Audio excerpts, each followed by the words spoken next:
Are you speaking the secret language of high ticket buyers? I mean, the million dollar question is, what makes these discerning buyers hit that buy button? For over the past 7 years, I've been helping female entrepreneurs grow their sales with high ticket offers. So most coaches talk about selling low ticket offers, and there's a few coaches who talk about selling high ticket offers. Where I help my clients enroll people into their offer of $25,000 or more in a single sales conversation. So here's the thing.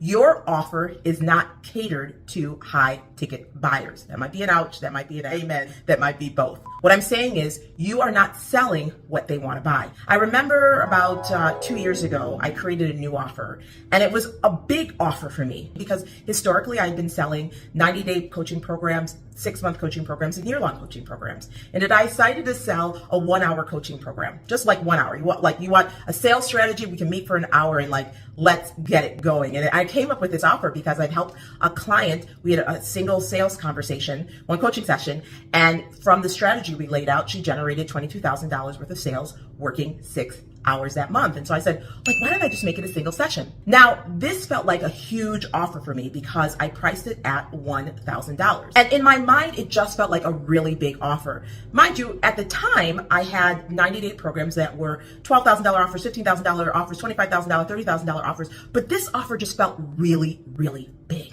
And I went to the market to sell it, and guess what? No one bought it. And the reason no one bought it is because I wasn't selling what they wanted to buy. And so I had to come back to the drawing board. Honestly, I had to work on my mindset.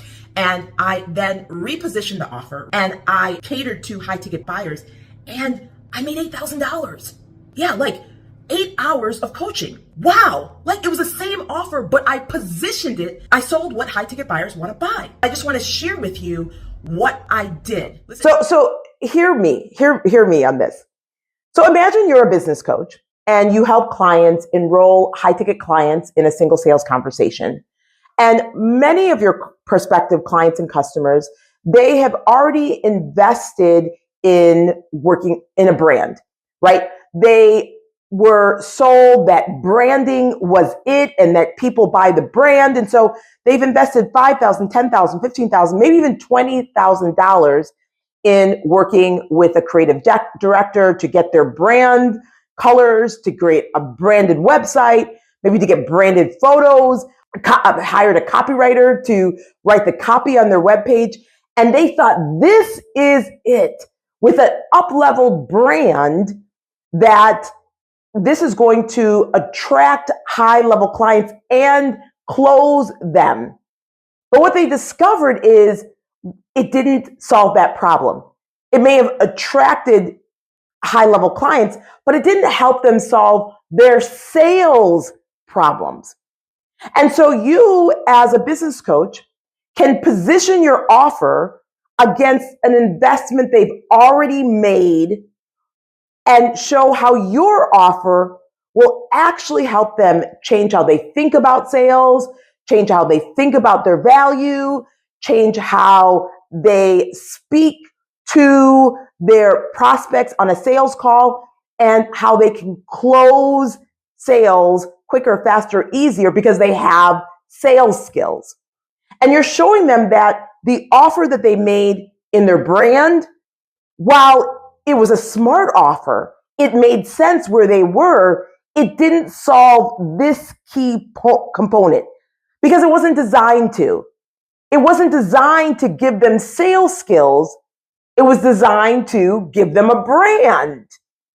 And when you position those two offers, when they're wanting to close high ticket clients, and you show them that the previous investment, again, wasn't a wrong investment, it just didn't solve the problem that they're facing now, and how your offer is a better return on investment, you will find that you're able to close those big payday offers with ease because you already know that this prospective client and customer believes in investing in themselves through their business.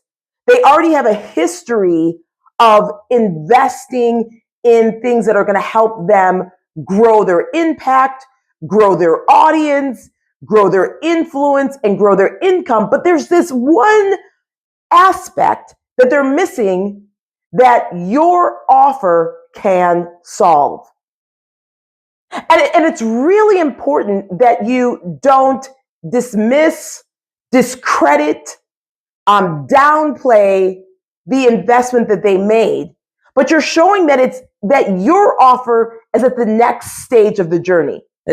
Don't make the mistake of thinking that being over accommodating and overextending yourself and being accessible and actually breaking your own rules and policies is going to help you make more money. It's actually going to attract more of the wrong clients, repel more of the premium value clients that you desire to work with, and result in you working harder than you need to and making less money. And I found the more that I was detached from the results and more that I stayed within my frame and was focused on how I showed up as a leader, as a business owner, as an entrepreneur, as someone who helps people experience a transformation in their business and their sales and help them make more money doing what they love to do without working more hours, that I heard more yeses. And I was firmer in qualifying, right? Like no more accepting people who, when they fill out the form, you can sense from their answers, this is not going to be a fit. Being like, oh, well, I'll still talk to them. Like, no, this doesn't look like it's a fit. In fact, I had a client who was getting ready I invited them, if it made sense for them, to re-enroll. And I fell back into these people-pleasing, wanting to be like, overextending, over-explaining behaviors when I was sharing what the offer would look like. And they're like, Althea, you're doing too much. Like, I'm already bought in. Right? It was like, it's not fully out of me, but it's a reminder that we can't out-earn our beliefs. There was still a part of me that felt like that I wasn't enough. So I had to over-explain, overextend myself, over-deliver, when all that does, and she was kind enough to let me know, is repel the premium value clients who will happily enroll in your highest level offer because you're clear, you're calm, you're confident, and you're detached. I remember Coach saying, needy is creepy, and you're unconsciously repelling those people who you could help, who you can help with your neediness. What's the easiest way for you to make more money without having to work harder? Be detached. Being detached, not being a people pleaser, can seem so foreign. Like, wait, if I'm accommodating, wouldn't they buy more? No, it's one of the mistakes I see female entrepreneurs make time and time again. Thanks for watching. Subscribe and hit the notification bell so you're notified when we release a new video. Then click the TV to watch the next video. Go to altheamcintyre.com to get your free training on the 7 biggest sales mistakes that keep you from 7 figures.